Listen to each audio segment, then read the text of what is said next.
Epic battles in the Age of Darkness, the Horus Heresy, the Emperor's Children versus the Night Lords. Two traitor legions duke it out in an epic battle of death, destruction, and stuff. In the library, where the cats sleep and the dogs watch the games, but death occurs on the tabletop with dice and rules and a cup of coffee. Who shall win? Another heresy battle. Yep. Age of Darkness. With Lords of the Night and the Cuckold Children. Yep. Yeah, the Emperor's Children. Yeah. the Daemon Fulgrim is not so good. I mean, he's not the worst, but he's really not so good. Yeah, I was... so the game that we played, we started out as the Primarchs locked in combat.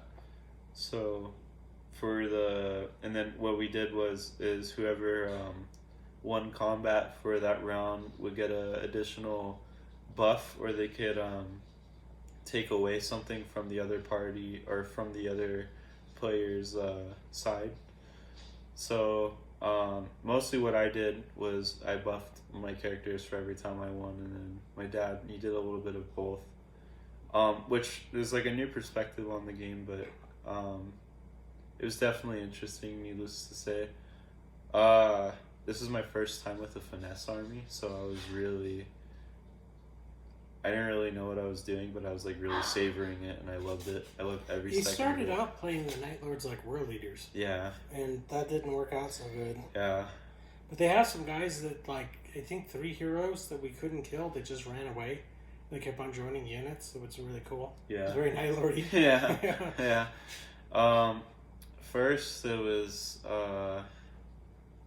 who was it? The bike. Yeah, it was the bike, and then the bike started running around, and he started running away from things, and then our one of my war heroes, Sevatar, he was brought in, and then his unit got killed, so he was on his own for a little bit, and then I had a Thunderhammer that was a hero for like a different unit, and then his unit got killed, so him and Sevatar made a unit. And then I dropped another unit, and then so it just became one big unit, and then the bike was just flying around the whole time. Sevatar is really good. Yeah, Sevatar is a beast. Lucius is good too. Yeah, I was actually kind of sweating on that part. Like, I was like, no matter what, I'm gonna lose, because it's like... Well, there was a unit of Kantakar, which is the Night Lord Special Terminators. Yeah. And we shot them up a little bit, but they charged Palatine Blades. And then Lucius declared a challenge, and Lucius killed their champion. And then the Palatine Blades held their own, so they ended up winning combat. When the Night Lords can win combat, fear is really good. When they can't, not so good, not so much. Yeah. Night fighting is... I had really good shooting, and I wasn't able to use it for almost 3 turns because it was night fighting. Yeah. That's a great rule. That was that was like a really big advantage too, is I was just kind of running around, and basically night fighting, it decreases the range of the other player, so instead of like shooting, being in the 24 range area, you're like cut down to like an 18 to 12 inch radius like area as far as shooting goes. So like that kind of led me to like get up close and then run away, and then like hit them and then run away. With Primarchs dueling, unless they're a really killy Primarch with like very brutal weapons, they don't really kill each other. They just stay there dueling for a while, and it will not die to keep on regenerating wounds, and it's a little bit ridiculous. So when you start out and they're dueling each other, which is the scenario we played, it's cool in a way, but in a way you're just not letting your Primarch be part of your army. Yeah, I think it was new. I liked it. It's a different perspective for sure. I think, honestly, as far as these two Primarchs go, it's not really as... it doesn't really make sense. It's kind of like a waste of talent and time. Because, like, you can have... I think, like, if you were to have an army like Rogel Dorn and his Imperial Fist versus like the Salamanders or like Sons of Horus or the Iron Warriors or like someone that's much stronger, like, and you have like much more beefier armies, like you'll have like I think that's more what its target audience is made for. This, we both have very jumpy armies. Like we both have very finesse. Yeah, lots of finesse. So it doesn't really make that much sense to put one finesse army against another finesse army, and just have them locked in combat all the time. Whenever that isn't really their thing, it's more just like running around and causing chaos. So my main armies that I've been playing have been the White Scars, the Emperor's Children, and the Night Lords. And if I have a free Primarch, I mean, gosh, I just reign terror. Yeah. I mean, I'll just create chaos running around the board. And I think that Fulgrim, Jagatai, and Curze excel at that because they move so fast. And they're good, like, hand-to-hand. They have good weapon skill, and they have good initiative. And so they can just create havoc across the board. And you really aren't able to do that when they're dueling on the things. Each one does something a little bit different. But the finesse guys are kind of fun to just create terror. Yeah. Havoc. Chaos! And like with I think like each army each legion has their own unique thing, and like the nice thing is that the Night Lords are basically like ninjas, and then like the Emperor's Children are just basically like we're perfect at everything except they're not. They're duelists. Yeah. So I think that made it a really interesting battle, and I think I would like to do it again where the Primarchs aren't engaged in combat and they're just like running around and just being free agents. Fulgrim gives better buffs as a normal Fulgrim, and he has better armor. He does. He does. I mean, his demon is just like so disappointing and like such a letdown because like he's such a well made and beautiful model, and it's kind of like a dishonor almost to like he's a joke. Yeah, like give him these rules, like he just is like almost pathetic, if like you can even say that. The other thing with Primarch weapons is that most of them negate armor, so you're just having like a ward save battle, and then if something can go through because their weapon skills, again they regenerate wounds. Like they're just really tough to kill, but the buffs they give to the units is invaluable. Yeah, I think like even Lucius, like the Eternal. Like, he put up a better fight than, and he barely got any action. Well, so, like, one of the things with Lucius is his weapons are master-crafted. Oh, yeah. And so he can reroll the hits. And then, like, the Murderous Strike actually counts for something. With Fulgrim, I mean, yeah, you have Murderous Strike, but that only counts with Goobers. Primarchs are immune to that. Yeah. So, you can't Murderous Strike Conrad. But with Conrad's thing, his Murderous Strike's on a 4-up, which means that he causes a wound on a 4-up. Yeah. And so, even though he might need more, he's always wounding on a 4. So it's interesting. It's really interesting on like how they play. I think another highlight of this battle is every time we got into the assault phase.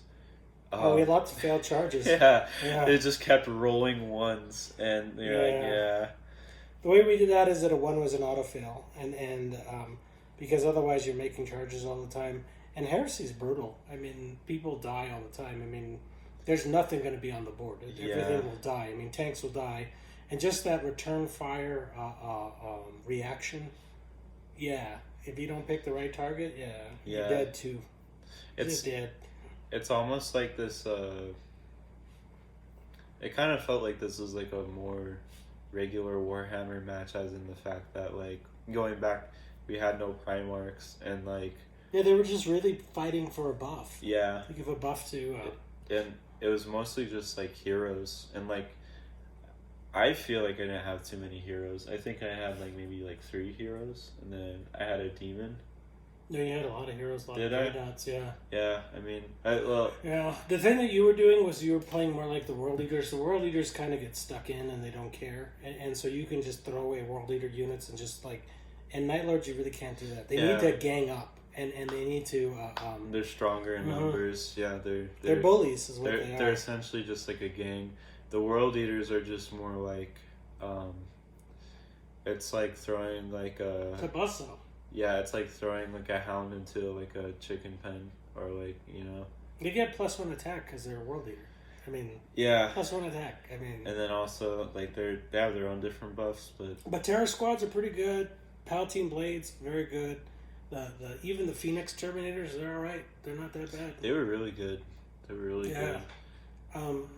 It's just interesting, like the rock paper scissors element. Yeah. So the way that we ended the game is that on the final turn, we played I think 4 turns, and then on the final turn, it was whoever won in victory points, and we were tied basically. So we had a roll off.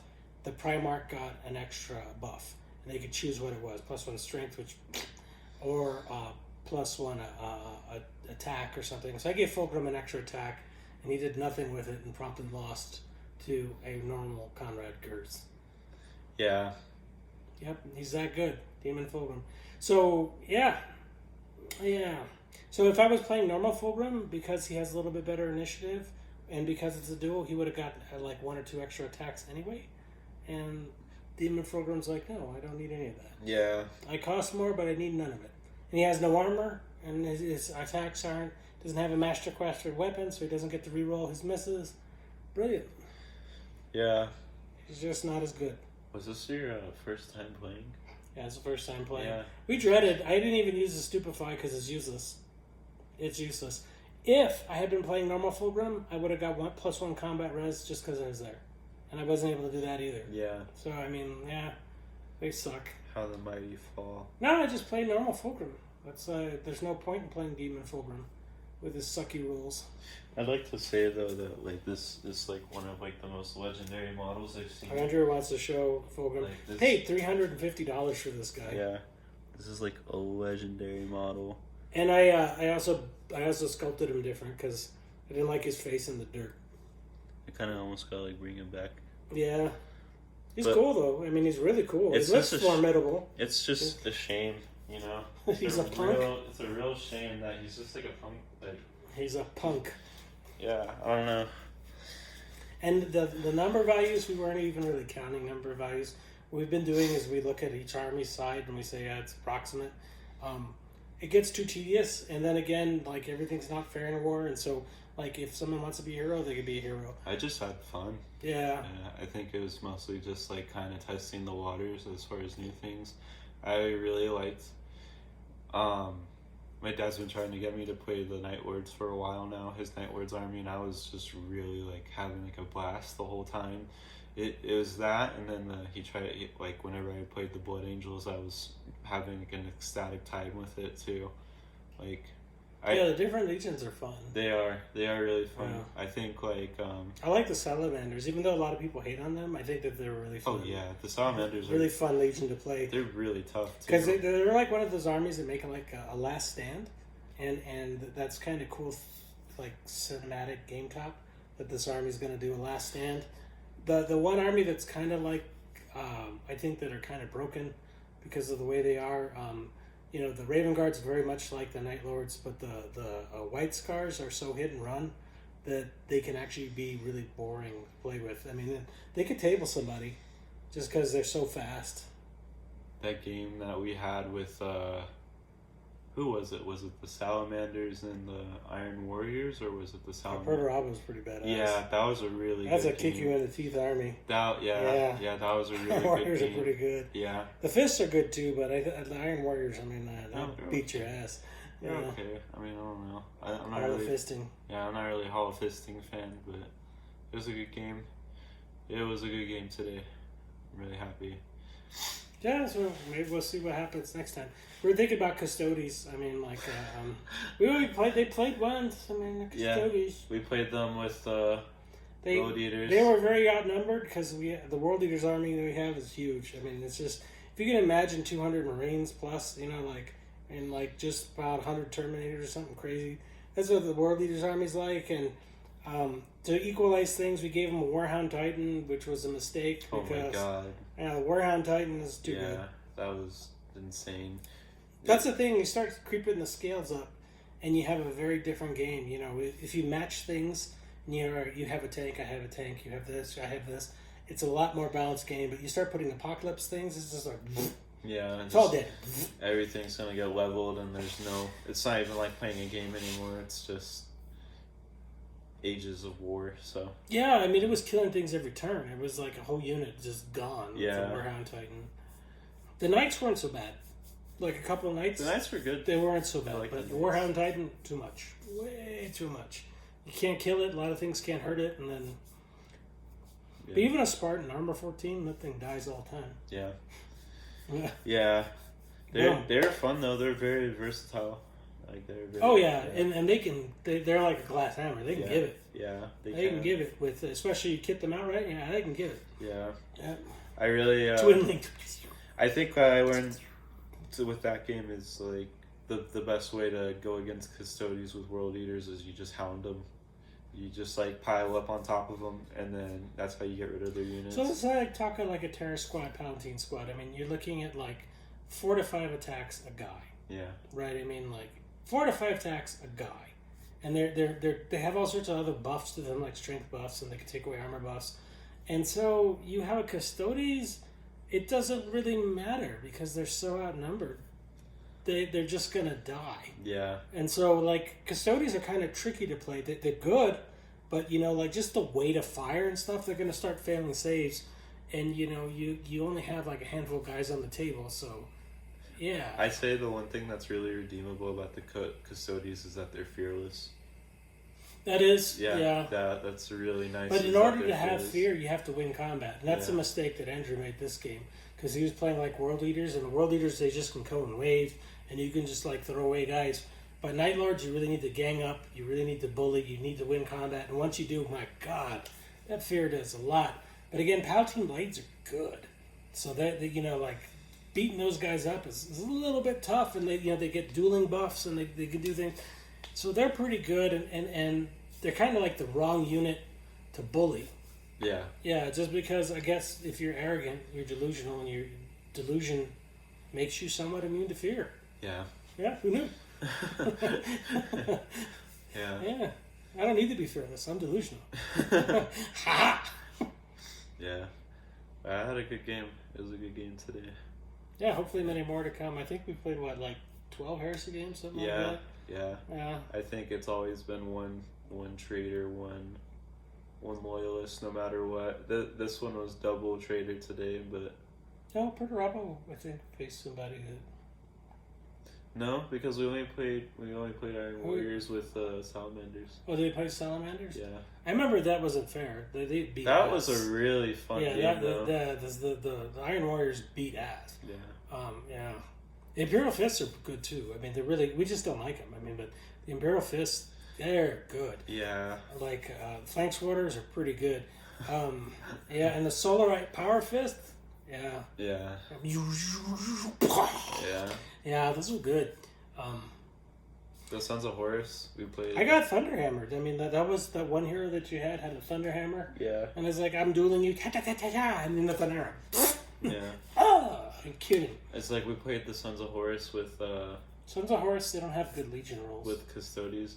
I think the one nice thing is that, like, middle of combat, you can just pile up people no matter what. It's not during, like, a charge. You can pile up people at any time. Yeah. Yeah.